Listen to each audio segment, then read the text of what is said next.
नगरपालिका उर्दू शाळा क्रमांक 4 जयसिंगपूर येथे एक आगळीवेगळी पालक सभा संपन्न। 13 फेब्रुवारी 2025 रोजी नगरपालिका उर्दू शाळा क्रमांक 4 जयसिंगपूर येथे एक आगळीवेगळी पालक सभा घेण्यात आली। सदर पालक सभेमध्ये विद्यार्थ्यांची शैक्षणिक प्रगती व विद्यार्थ्यांचे इंग्रजीमध्ये 2 मिनिट ॲक्ट पालक सभेमध्ये पालकांना दाखवण्यात आले। तसेच या पालक सभेनिमित्त प्रधानमंत्री पोषण शक्ती तृणधान्य कलाकृती स्पर्धा ठेवण्यात आली व त्यातील 3 क्रमांकांना बक्षीस वितरण करण्यात आले।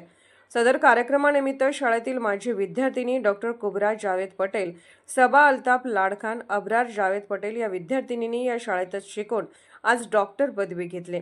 त्यांच्या शाळेमार्फत सत्कार सुद्धा करण्यात आला। आपल्या मनोगतात डॉक्टर सबा अल्ताफ लाडखान यांनी म्हटले, या नगरपालिका उर्दू शाळा क्रमांक 4 जयसिंगपूर शाळेत ॲडमिशन घेण्याचा निर्णय आमच्या आईवडिलांनी योग्य घेतला। आमच्या शाळेतील शिक्षकांच्या मार्गदर्शनामुळे व उत्कृष्ट शिक्षणामुळे मी डॉक्टर झाले। यासाठी माझ्या आईवडिलांची मला मोठी साथ मिळाली। सदर कार्यक्रमात डाएट कोल्हापूरचे विषय तज्ज्ञ प्रमुख माननीय काझी मॅडम, शाळा व्यवस्थापन समिती अध्यक्ष माननीय फारुख कडबी, उपाध्यक्ष माननीय मआज शेख, माननीय जुबेर शेख, माननीय मोहम्मद आरिफ पटेल, माननीय उमर डांगे, माननीय अबू डांगे, संविधानाचा आवाज न्यूजचे संपादक माननीय अब्दुल बागवान उपस्थित होते।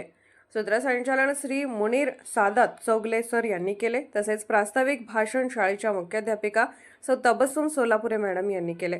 इयत्ता 1ली ते 7वी मधील विद्यार्थ्यांनी पालक सभेमध्ये आपल्या इंग्रजीमधून वेगवेगळे ॲक्ट सादरीकरण केले। विद्यार्थ्यांची इंग्रजी विषयाची तयारी पाहून सदर पालक सभेमध्ये नगरपालिका उर्दू शाळा क्रमांक 4 जयसिंगपूर शैक्षणिक वर्ष 2025-26 पासून सेमी इंग्रजी सुरू करत असल्याबाबतची घोषणा करण्यात आली।